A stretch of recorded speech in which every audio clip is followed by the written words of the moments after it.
The mask man unfiltered. ये जो mask man है वो आप सीरीज शुरू करने जा रहा है, ये इंट्रोडक्शन है उसका। आप कहना आप लोगों को गलत है। मैं सिर्फ युवाओं से बात करूँगा, इस देश के उन युवाओं से जो डर गए हैं, दब गए हैं और जो बोल नहीं पा रहे हैं।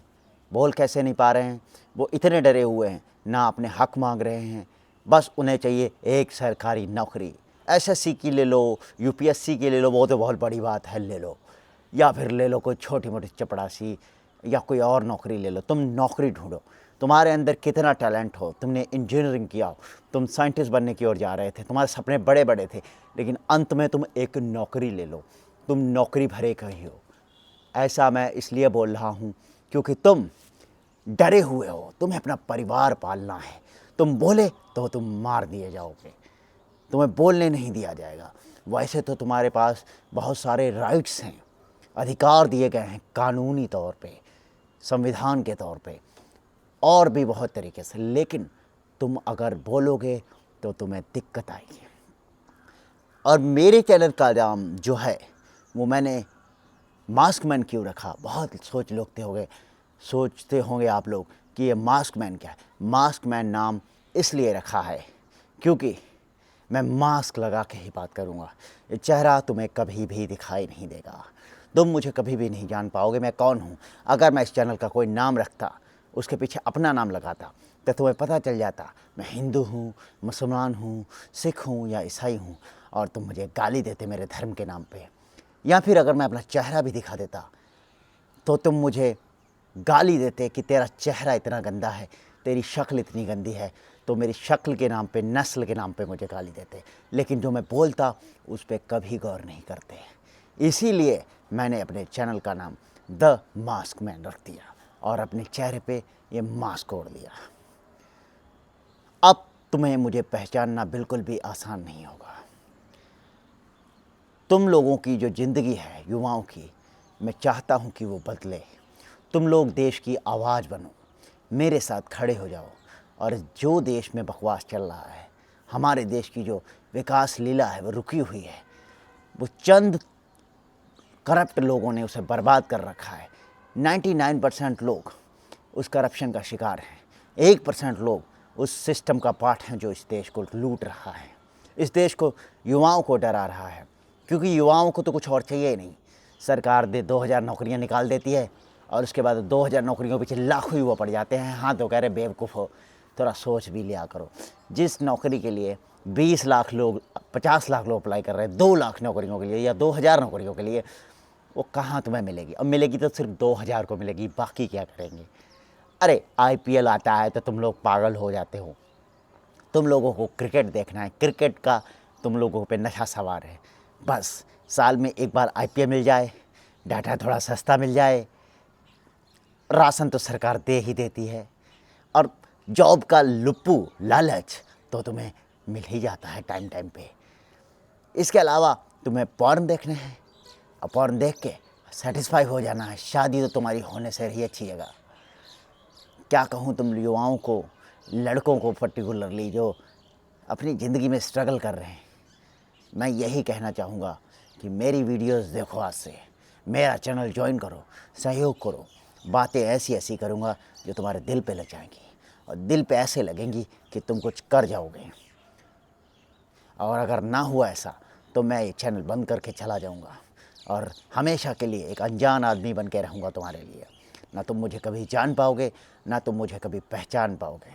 मास्कमैन का मकसद सिर्फ यही है कि तुम लोग देश के लिए खड़े हो जाओ, देश की आवाज़ बनो, और ये जो पॉलिटिशियंस हैं, ये जो ब्यूरोक्रेसी है, और ये जो भ्रष्ट पुलिसिंग, और ये जो सिस्टम है देश का, तुम्हें जो लूट रहा है, अलग अलग तरीके का सिस्टम, इससे तुम बाहर निकलो, आवाज़ उठाओ और अपने इस देश के लिए आगे बढ़ो। हम चाइना से बहुत पीछे हैं, हम अमेरिका से बहुत पीछे हैं। भले ही आपने मीम्स पढ़े हों, अमेरिका का कहता था क्या हो तुम, बस वो मीम्स देख के खुश हो लो। इतने ज़्यादा अंधभक्त हैं हमारे देश में, इतने ज़्यादा चमचे भी हैं हमारे देश में। मैं न चमचों का समर्थक हूँ, न अंधभक्तों का समर्थक हूँ, मैं सच्चाई का समर्थक हूँ। सरकारें आएंगी, सरकारें जाएंगी, मगर इस देश का जो विकास है वो हमेशा रुका रहेगा। अगर तुम युवाओं की जो मेंटालिटी है, जो मानसिकता है, वो ठीक नहीं होगी। हमारे देश में कितने रेप होते हैं रोज़, और उसके जो आरोपी हैं वो बचकर निकल भी जाते हैं। हाँ, कई बार उन्हें सज़ा मिलती है, लेकिन ज़्यादातर बचकर निकल जाते हैं। बड़े बड़े नेताओं पर आरोप लगते हैं कि उन्होंने रेप कर दिया, उस पैर निकल जाते हैं, बिल्कुल बच के निकल जाते हैं, स्कॉट फ्री हो जाते हैं। बड़े बड़े लोगों के ऊपर भी कई तरीके के आरोप लगते हैं, वो भी बच जाते हैं। रेप एक हमारे देश की सामाजिक समस्या है, समाज की एक बिगड़े होने की समस्या है। इसके अलावा गंदगी फैलाना, पहले तो रेप की ही थोड़ी सी और बात कर ले। रेप के मामले में हमारा देश विदेशों में बहुत बदनाम है भाई।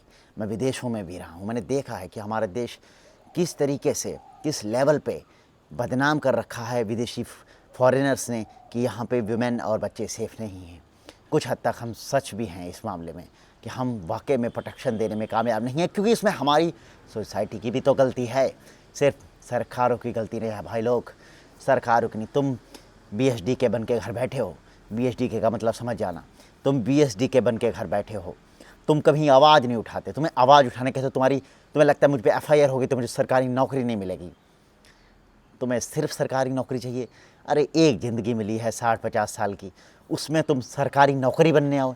तुम्हारा सपना नौकरी बनने का? अबे नौकर नहीं, मालिक बनो, बिजनेस स्टार्ट करो, स्टार्टअप लो। दूसरी बात, रेप के अलावा भी बड़ी समस्याएं हैं। हम आगे हमारी जो मास्कमैन की सीरीज चलेगी, बड़ी बड़ी समस्याएं डिस्कस किया करेंगे।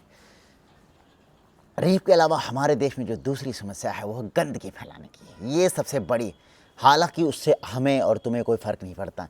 जब भी तुम सड़क पे निकलते हो इंडिया में, तो तुम देखोगे कि हर जगह गंदगी, बदबू, कूड़ा पड़ा हुआ है रास्तों पे। ये गंदगी की मानसिकता होने के कारण ही गंदगी है। हमारा देश गंदा देश है। दुनिया के लोग हमारे देश को गंदा देश बोलते हैं गंदगी फैलाने के मामले में। अब देखो, आप यूरोप की किसी कंट्री चले जाओ, जापान चले जाओ, या फिर किसी और अमेरिका के किसी कॉन्टिनेंट में चले जाओ, इतनी गंदगी नहीं मिलेगी जितनी तुम्हारे देश में मिलती है। कैसे मिलती है?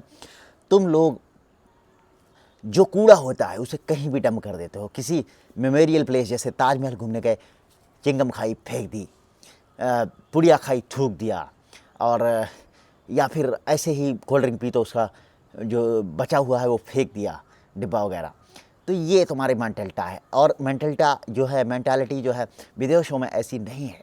वहाँ पे लोग ये चीज़ नहीं करते भाई लोग।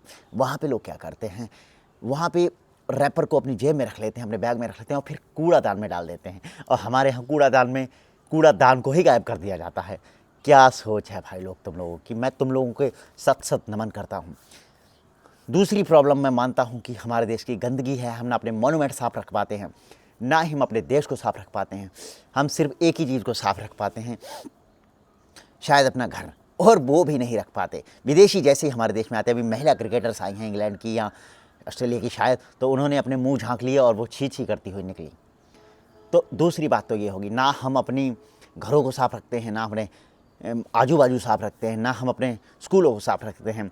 बस हम लोगों को क्या है कि फुक की बल्ले बल्ले करानी है, और जैसे कोई विदेशी हमारी बदनामी कर देता तो अंधभक्त आ जाते हैं। देखो देखो, ये इसे फंड किया है चाइना ने, इसे अमेरिका ने फंड किया है देश की बदनामी करने के लिए। भाई लोग बाहर तो निकलो। अरे थाईलैंड चले जाओ जहाँ वीज़ा फ्री है, वियतनाम चले जाओ, लाओस चले जाओ, भाई वहीं चले जाओ जहाँ तुम्हें 50-60 कंट्री इंडिया को फ्री मिलता, बिना वीज़ा के जाना पड़ता है। वहाँ जाके देखो कि क्या हम चौथी सबसे बड़ी इकॉनमी होने के बावजूद भी इतनी गंदगी क्यों फैलाते हैं।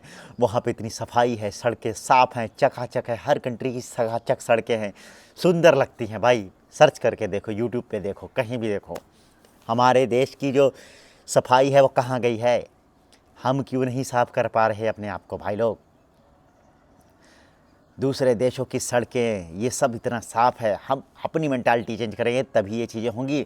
देश की जो सरकारें हैं वो भी इसके लिए ज़िम्मेदार हैं, एक के बाद दूसरी और दूसरी के बाद तीसरी, कांग्रेस बीजेपी कोई भी हो, जिम्मेदार हैं। लेकिन नागरिक सबसे ज़्यादा जिम्मेदार है, जिसने गंदगी फैलाई, जिसे गंदगी से कोई मतलब नहीं है, जिसके अंदर से आता नहीं कि मैं अपनी गंदगी ना फैला के कम से कम अपनी ही गंदगी को साथ में ले जाकर डस्टबिन में डाल दूँ।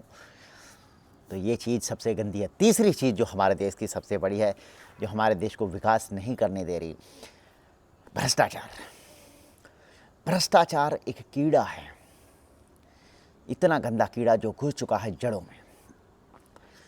अब कहीं से शुरू कर दो। छोटा सा लेखपाल होता है जो ज़मीन का लेखा जोखा करता है, इतने करप्ट होता है, 500 लेता है, 200 लेता है, 500 लेता है, 300 लेता है, इतना इतना पैसा लेता है। पुलिस तो आपको पता ही, उसके तो बल्ले बल्ले, उसको तो सादर नमन, जैसे वो रिश्वत लेते हैं। वो तो एक एक ग्रुप है, ग्रुप ऑफ पीपल है जो कि ना कि लोगों की सेफ्टी के लिए है बल्कि लूटने के लिए। आज से कई साल पहले, 4-5, 2, 150, 100, 70-80 साल पहले जब अंग्रेज थे, उन्होंने हमें एक पुलिस दी, एक आर्मी दी।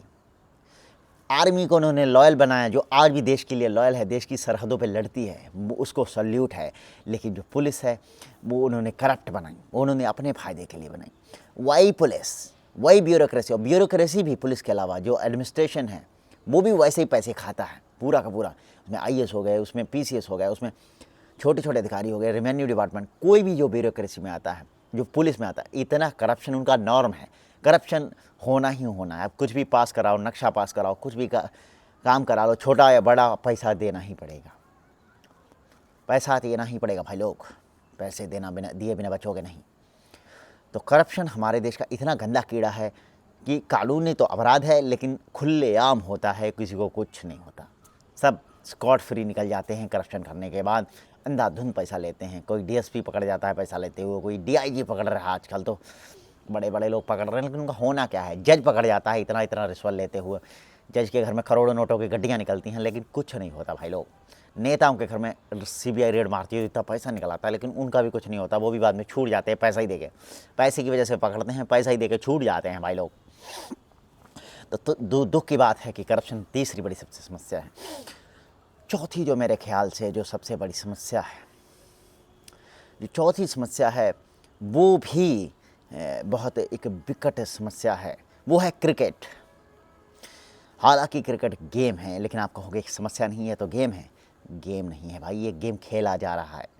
IPL आता है तो तुम लोग IPL के लिए ही पूरी ज़िंदगी गुजार देते हो, पूरा साल गुजार देते हो कि IPL में कौन कितने शतक मारेगा, मैं ड्रीम 11 खेलूंगा। बस सट्टेबाजी को अंधाधुंध प्रमोट किया जा रहा है। उसमें बड़े बड़े रोहित शर्मा जैसे, विराट कोहली जैसे प्लेयर आते हैं, ड्रीम 11 पे बनाइए टीम और जीत जाइए। अब सट्टेबाजी को प्रमोट कर रहे हैं वो लोग जिनके तुम फैन बने बैठे हो, तुम्हें गुटखा का ऐड करके दे रहे हैं वो लोग जिनके तुम फैन बने बैठे हो। शाहरुख खान जैसे लोग, सेलिब्रिटीज़ जो फिल्में बनाते हैं, तो फिल्में समाज को सुधारने के लिए होती हैं, क्रिकेट समाज को एथलीट बनाने के लिए होता है, उनको स्वस्थ रखने के लिए होता है।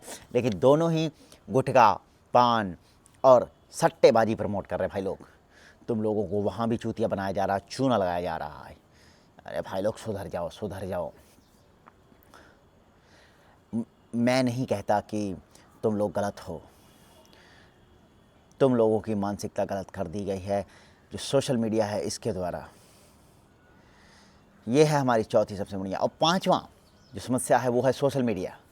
जब हम सोशल मीडिया को सही तरीके से यूज़ करते हैं तो वरदान बनती है। जब हम सोशल मीडिया को ऐसे यूज़ करते हैं कि हमारे लिए नर्क बन जाती है, हमें नर्क बना देती है हमारी लाइफ को, तो ये बहुत ही घातक है। जैसे कि आपके लिए, आप इंस्टाग्राम या फेसबुक पे क्या देख रहे हो, कोई न्यूज़ देख रहे हो? नहीं, न्यूज़ तो 1% 2% ही लोग देखते हैं। बाकी के लोग क्या है, उसमें गंदी गंदी आजकल औरतें जो है अश्लील डांस कर रही हैं। इन औरतों ने ही देश के युवाओं का मेंटल स्तर जो है वो गिरा दिया है।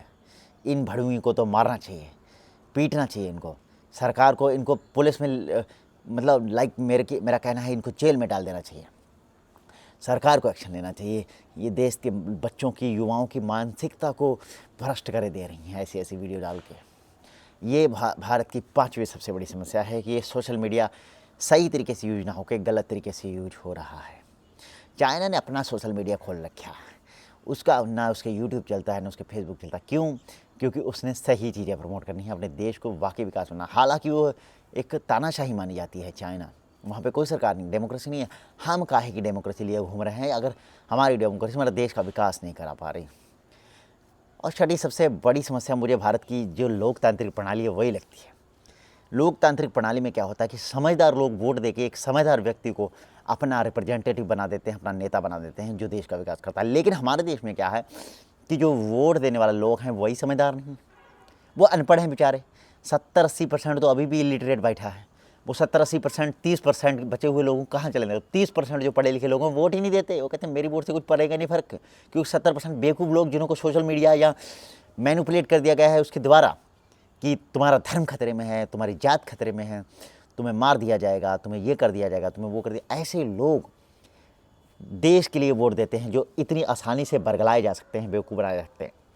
तो वो लोग जो इतनी आसानी से मूर्ख बनाए जा रहे हैं, वो लोग सोशल मीडिया पे या किसी और माध्यम से मूर्ख बनाकर उन लोगों को वोट ले लेते हैं और जो डेमोक्रेसी है उस पर धब्बा बना देते हैं। डेमोक्रेसी कहाँ से रहेगी जब मूर्ख लोग वोट दें। किसी प्लेटो वगैरह ने कहा है कि ये डेमोक्रेसी नहीं होती, डेमोक्रेसी मोबोक्रेसी है, भीड़ तंत्र होता है। जहाँ भीड़ कहते हैं हाँ वहाँ भीड़ मान ली जाती है। क्या भीड़ हमेशा सच होती है? नहीं। भीड़ बहकाई जा सकती है, फुसलाई जा सकती है। भीड़ को थोड़ा लालच देके 2 किलो राशन देके भी अपनी तरफ किया जा सकता है। ये भी समझने वाली बात है मित्रों।